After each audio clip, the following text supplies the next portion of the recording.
So hello students, welcome back to this channel. हमने अपनी previous class के अंदर इस चैप्टर के बहुत सारे टॉपिक करे हैं।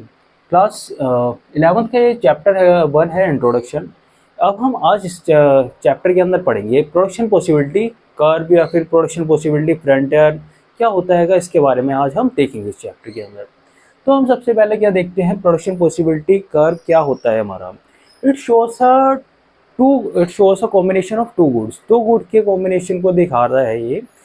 कोई भी हमारे आसपास ये फर्म होती है, वो क्या कर रही है कि हम एज्यूम करें चल रहे हैं, हमारी कोई भी फर्म है वो क्या कर रही है, सिर्फ और सिर्फ दो ही गुड की प्रोडक्शन कर रही है। लेकिन आप क्या देखते हो कि कोई कोई फर्म क्या है बहुत सारे गुड्स की प्रोडक्शन करते हैं, लेकिन हम क्या एज्यूम कर रहे हैं सिर्फ और सिर्फ दो ही गुड की प्रोडक्शन कर रही होगी वो फर्म। ठीक है जी। और इसके साथ में जो भी हमारे पास रिसोर्सेज हैं और या फिर जो भी हमारे पास टेक्नोलॉजी है उसकी प्रोडक्शन करने के लिए वो भी क्या रहेगी, गिवन इट मीन्स के कॉन्स्टेंट, उसमें किसी भी प्रकार के क्या है चेंज नहीं हो सकता। और जब हम क्या है इन गुड्स और सर्विसेज को प्रोड्यूस कर रहे हैं तो उसमें क्या हो रहा है, ये एफिशिएंटली यूटिलाइज किया जा रहा है। जितने भी गुड्स और सर्विसेज हम क्या कर रहे हैं, एफिशिएंटली यूटिलाइज, मतलब कोई भी क्या है वेस्टेज नहीं होएगी हमारे गुड्स और सर्विसेज के अंदर। अब देखते हैं हम कुछ इसके प्रोडक्शन पॉसिबिलिटी कर्व को हम कैसे लिख सकते हैं, कैसे बता सकते हैं। It shows a combination of two goods. ये क्या कर रहा है, हमारा शो कर रहा है कॉम्बिनेशन ऑफ टू गुड्स का शो कर रहा है हमें कॉम्बिनेशन। ठीक है जी। Okay, which can be produce, जिसको हम प्रोड्यूस कर रहे हैं विद गिवन रिसोर्सेज। जो भी हमारे पास गिवन रिसोर्सेज, मतलब कि आपके पास क्या आएगा, कोई पर्टिकुलर अमाउंट पे आपके पास रिसोर्सेज है, अब उसके अंदर ना तो इंक्रीज कर सकते हो आप रिसोर्सेज, ना तो डिक्रीज कर सकते हो, वही लिमिटेड अमाउंट के पास आपके पास रिसोर्सेज रहेगा।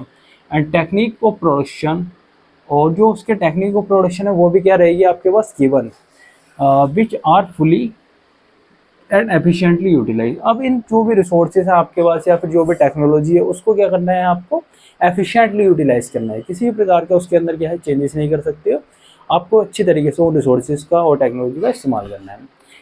यहाँ तक आपको समझ में आया होगा कि हमें क्या करना है कि दो गुड्स की प्रोडक्शन करनी है। ठीक है जी। और हमारे पास गिवन रिसोर्स रहेंगे, गिवन टेक्नोलॉजी रहेगी और इनका क्या एफिशिएंटली यूटिलाइज करना है।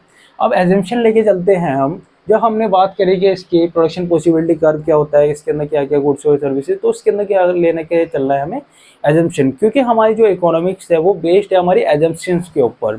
मतलब कि आप क्या है कोई भी नई नई इकोनॉमिक्स के अंदर कोई नई क्या है इन्वेंशंस होते हैं, कुछ नई नई आपकी पॉलिसीज क्रिएट की जाती है, वो क्या कुछ एजम्पशंस के बेस पे की जाती है।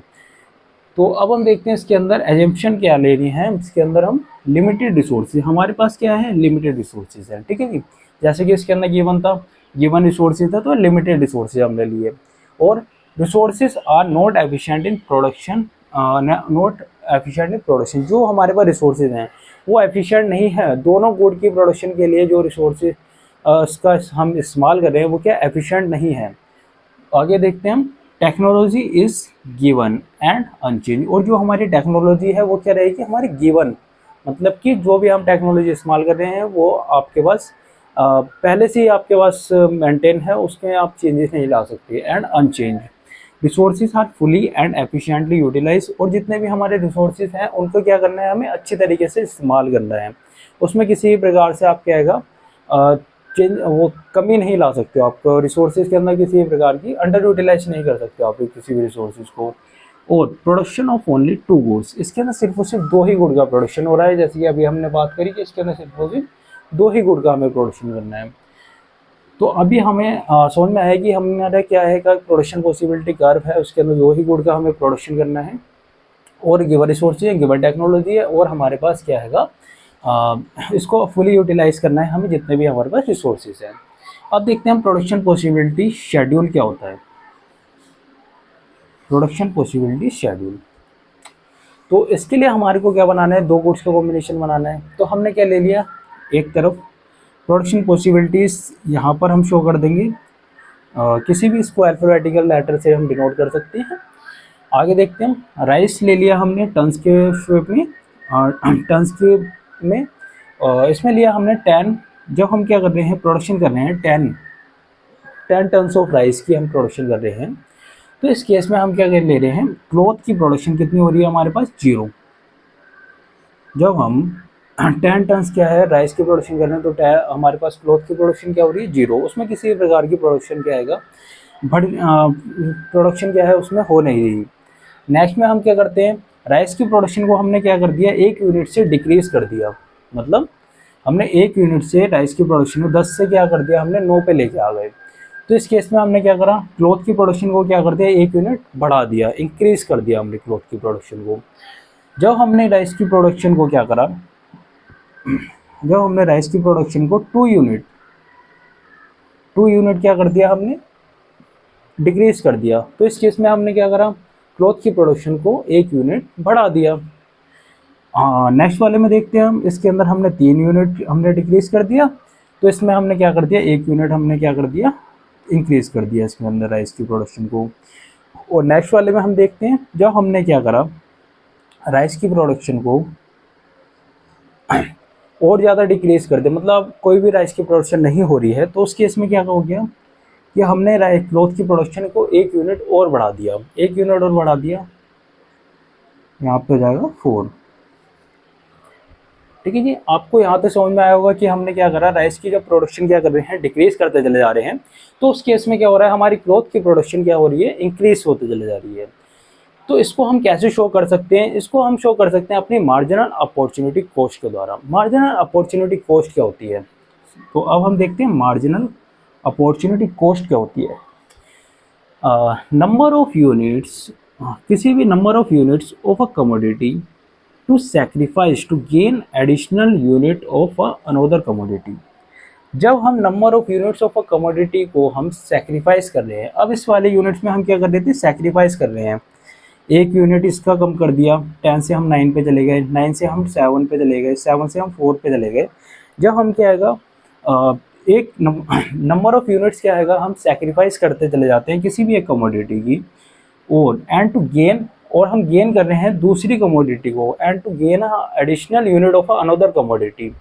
दूसरी कमोडिटी को हम क्या करते चले जा रहे हैं, नेक्स्ट वाले में गेन करते चले जा रहे हैं। ठीक है जी, दूसरे वाले कमोडिटी गेन कर रहे हैं, तो इसको हम कैसे लिख सकते हैं, अब हम इसको लिख सकते हैं, इस वाले केस में तो हमारा क्या रह जाएगा, कुछ नहीं आएगा इसमें। नेक्स्ट वाले में हम क्या देखेंगे, 10 माइनस 9 1 आ गया, 1 और 1 1 ही आ जाएगा यहाँ पर। नेक्स्ट वाले में हम क्या देखते हैं, 9 माइनस 2 2, 9 माइनस 2 2, और इसके बीच में डिफरेंस 1, तो क्या आ गया आपके पास, MOC 1, मार्जिन अपॉर्चुनिटी कॉस्ट क्या आ गई 1। और आगे देखते हैं हम, 7 माइनस 4 तो कितना आएगा आपके पास 3, और इसके बीच का डिफरेंस कितना आएगा 2, और 3 के बीच का डिफरेंस कितना है 1, तो यहाँ आ गया आपके पास 3 MOC। और नेक्स्ट हम देखते हैं 4 में से अगर हम 0 को माइनस कर देंगे तो हमारे पास ऑलरेडी 4 ही आ जाएगा, और इसमें से जब हम माइनस करेंगे तो क्या आ गया आपके पास 1, और यहाँ आ गया हमारे पास 4।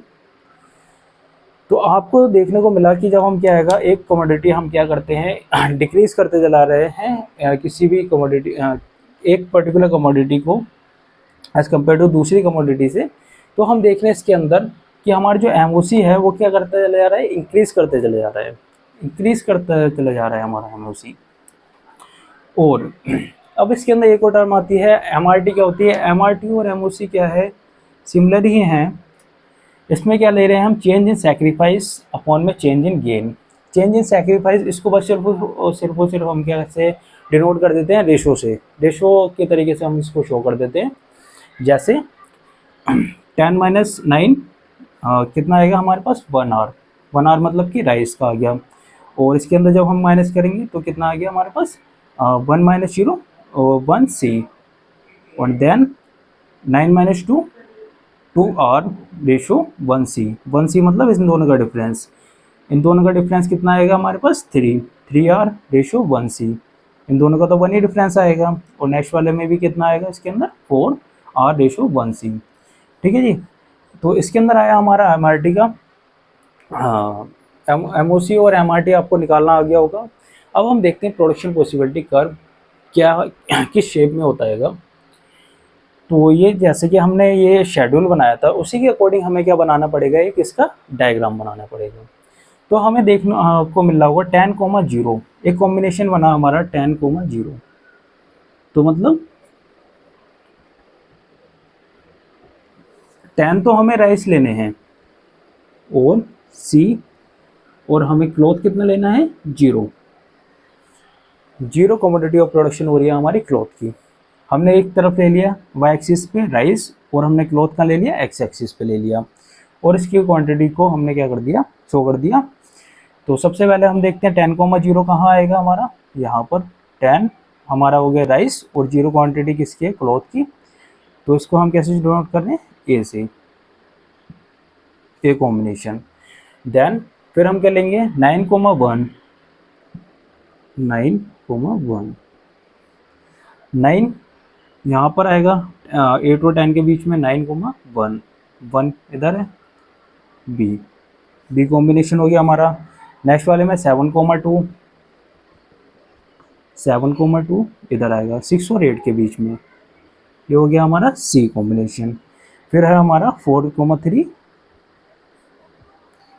4,3 ये D, and then 0,4, zero quantity हमारी क्या है, राइस की प्रोडक्शन हो रही है, और क्लॉथ की कितनी हो रही है, 4 यूनिट्स, सी डी ई। ठीक है जी, ये बनता है हमारा PPC, it means production possibility curve या फिर प्रोडक्शन पॉसिबिलिटी फ्रंटर। अभी इसके अंदर आप देख रहे हो कि हमारा जो ये कनकेव शेप आ रही है ना, हमारी कनकेव शेप आ रही है हमारी प्रोडक्शन पॉसिबिलिटी कर्व की, किस वजह से आ रही है हमारी पीपीसी की कनकेव शेप, ये आ रही है हमारी एमओसी की वजह से। क्यों, हमारे जब एमओसी क्या करता है, इंक्रीज करते चला जाता है, तो उस केस में क्या होता है, हमारा प्रोडक्शन पॉसिबिलिटी कर्व क्या होता है, कनकेव शेप में बनता है। और आगे हम देखते हैं इसकी कुछ प्रॉपर्टीज के बारे में।